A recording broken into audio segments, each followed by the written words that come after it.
वंदे मातरम। नमस्कार, जय श्री राम।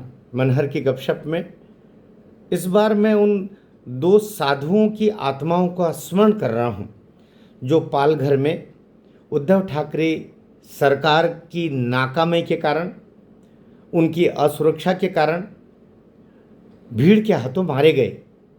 मारे ही नहीं गए, बुरी तरह मारे गए, बुरी तरह मारे गए। उसके बाद में जो कार्य वहाँ की प्रदेश सरकार को करना चाहिए था, उद्धव सरकार को करना चाहिए था, उसमें अलग अलग एंगल से कहाँ लाभ कहाँ हानि देखते हुए उन साधुओं की हत्या के बाद में जैसे अपराधियों की धरपकड़ और कानूनी प्रक्रिया के तहत उनको फांसी पर टांगना चाहिए था, उस काम को नहीं किया गया। क्यों नहीं किया गया? उसके पीछे कौन शक्तियाँ थी, वो विषय उद्धव ठाकरे जाने। एनसीपी के अलावा उस समय के जो मुस्लिम मंत्री, गृह मंत्री, सब बड़ी बड़ी चौकड़ी थी जिसके द्वारा हुआ।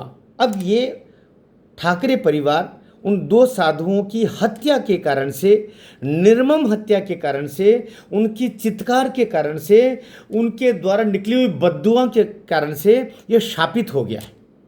और शापित कोई परिवार जब हो जाता है तो उसमें जितने लोग रहते हैं उनकी बुद्धि भ्रष्ट हो जाती है।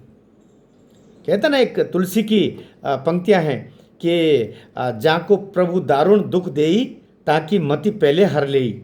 तो जिसको प्रभु फिर दारुण दुख देना चाहता है, बहुत भयंकर कष्ट देना चाहता है, उनकी मति हर लेता है, उनकी बुद्धि हर लेता है। जैसे कि मंथरा की हरी थी, बाद में केकेई की हरी थी, और बाद में फिर वो पश्चाताप, दुख, लांछन, कलंक सबको भोगते हैं।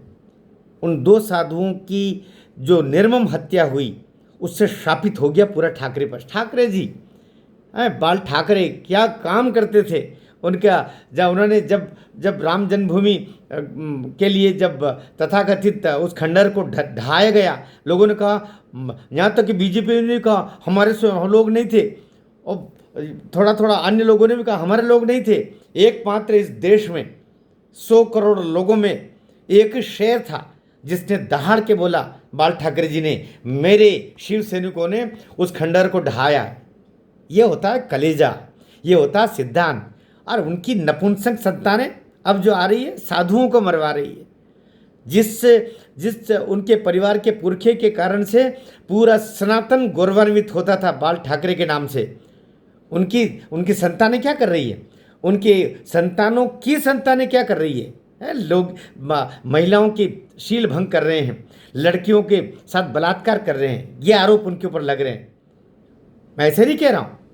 उच्च न्यायालय में जो दिशा सालियान के पिताजी ने याचिका रखी है कि आदित्य ठाकरे को गिरफ्तार करो, वही है बड़ा अपराधी जिसने मेरी लड़की की हत्या की है, रेप किया है। अब कोई चीज़ें छुपी हुई नहीं है। ये सब जहाँ को प्रभु दारुण दुख देई ताकि मति पहले हर ले। और मैं एक चीज़ और कहना चाहता हूँ कि देवेंद्र फडणवीस जी, आप पापी को बचाने वाला भी पापी हो जाता है, बल्कि पाप का भागीदार हो जाता है, कई दफ़े ज़्यादा पापी भी हो सकता है। इसलिए आप ये जो उद्धव ठाकरे की सरकार हो या आदित्य ठाकरे के गुनाह हों, उनको बचाने के लिए मत आना आगे। राजनीति के चौपड़ पासे, राजनीति के शतरंज या राजनीति के गुणाभाग अलग अलग आपके हो सकते हैं, उससे परे हम तो उस परंपरा के लोग हैं। देवी अहिल्याबाई होलकर ने अपने लड़के को, जो गुनहगार था, जो अपराधी प्रमाणित हो गया था, उसके ऊपर उन्होंने हाथी दौड़ा दिया था कि हाथी से उसको कुचलवा के मारा जाए, घोषणा की। इतिहास जानता है इस बात को। इसलिए ऐसे राजाओं को, ऐसे जो निर्णय करने वाले, न्याय देने वाले राजाओं को ये देश पूछता रहा है सैकड़ों वर्षों से, हजारों वर्षों से, लाखों वर्षों से। तो देवेंद्र फडणवीस जी, राम राज्य की परिकल्पना करने वाली भारतीय जनता पार्टी के आप महाराष्ट्र के मुख्यमंत्री हो, इस गुनहगार को बचाना नहीं, यही कहना है।